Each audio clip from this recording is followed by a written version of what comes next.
அன்பார்ந்த இறைமக்களே, கிறிஸ்துவின் மறுப ஜபக்குழியின் வாயிலாக இன்று உங்களை சந்திப்பதில் நான் பெரும் மகிழ்ச்சி அடைகிறேன். மக்களை, சந்தோஷமாக இருக்கீங்களா? நிறைவாக இருக்கீங்களா? மகிழ்ச்சியாக இருக்கீங்களா? மன அமைதியாக இருக்கீங்களா? இந்த மாத கடைசியில் நிற்கிறோம் இல்லையா? 8ஆம் மாதம் இப்போ தான் பிறந்தது மாதிரி இருந்துச்சு, முடிவில் நிற்கிறோம். பாருங்கள், ஒரு நாள் எப்படி ஓடுது பாருங்கள் இல்லையா? இந்த மாதம் முழுமைக்கு நமக்கு நிறைவே செய்தாரே, அதற்கு நன்றி கூறுகிறோமா? அப்படி என்றால் நாம் நன்றி கூறுவோம் என்றால் நாம் தான் இறைவனுக்கு உகந்த வாழ்க்கை வாழ்கிறோம், இறை மக்கள் இல்லையா? அந்த நாளை தந்த கிருபைக்கு நன்றி கூறுகிறோம். இந்த நாள் அவர் நமக்கு என்ன தருகிறார் என்று பார்ப்போமா? நீதிமொழிகள் நூல் அதிகாரம் 16 இறை வார்த்தை 1-4 முடிய. எண்ணங்களை மனிதர் எண்ணலாம், ஆனால் எதற்கு முடிவு கூறுபவர் ஆண்டவர்.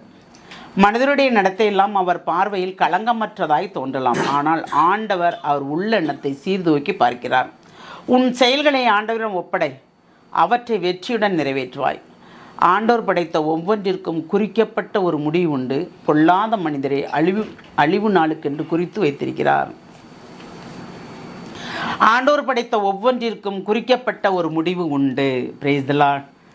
ஏனென்றால் ஒவ்வொரு நாளும் இறைவன் நமக்கு என்ன தருகிறார், என்ன செய்கிறார் என்பதை நாம் நன்றியோடு கூறினோம் என்றால் எல்லாமே நன்மையாக நடக்கும். நாம் எல்லாம் எண்ணலாம், நான் அதை செஞ்சிருவேன் இதை செஞ்சிருவேன்லாம் சொல்லலாம், ஆனால் முடிவு கூறுபவர் இறைவன் மட்டும்தான். அதை நடத்தி தருபவர் இறைவன் மட்டும்தான். நாம் நல்ல நடத்தையோடு களங்கமற்ற வாழ்க்கை வாழ்ந்தோம் என்றால் கண்டிப்பாக அவர் நிறைவாக நம்மளை ஆசீர்வதிப்பார். நாம் எல்லாம் தான் செய்கிறோம் நாம் நினச்சிக்கிடுவோம், ஆனால் இறைவனுக்கு தெரியும் நம்ம நல்லது செய்கிறோமா பொல்லாங்கு செய்கிறோமா என்று. ஏனென்றால் ஆண்டவர் அவர் உள்ளெண்ணத்தை சீர்தூக்கி பார்க்கிறார். உன் மனசில் உள்ள எண்ணங்கள் நீ சிந்திக்கிறதுக்கு முன்னாலே அவருக்கு தெரியும் நீ இதைத்தான் சிந்திக்க போகிறேன்னு சொல்லி. ஆனால் வெளியில் நம்ம சில பேர் படம் காட்டுவோம் இல்லையா? நம்ம இதை செய்ய போகிறோம் அதை செய்ய போகிறோம் அப்படிம்போம். ஆண்டவர் சொல்லாமல் நம்மளை தூண்டாமல் நம்மளால் செய்ய முடியாது. அப்படி செய்தோம் என்றால், அவர் தூண்டாமல் நாம் செய்தோம் என்றால் அது வேறு பாதைக்கு தான் கொண்டு செல்லும் இல்லையா?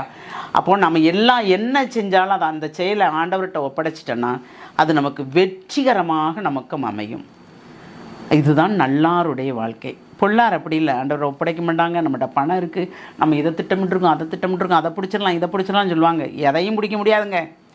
ஏனென்றால் நம்ம என்ற எண்ணம் எல்லாமே இறைவனுடைய கரத்தில் இருக்குது.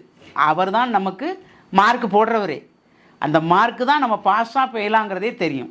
இந்த மாதம் முழுமைக்கும் ஆண்டவருக்கு நாம் எந்த வகையில் நாம் நன்றி செலுத்தினோம், எந்த வகையில் நாம் நன்றி செலுத்த மறந்தோம், எதை அவரிடம் பெற்றுக்கொண்டோம், எதை நாம் அவரிடம் பெற்றுக்கொள்ளவில்லை, எப்படி நாம் அவருக்கு உண்மையாக நடந்தோம், எப்படி உண்மை இல்லாமல் இருந்தோம். இந்த மாத கடைசியிலாவது சிந்திப்போமா?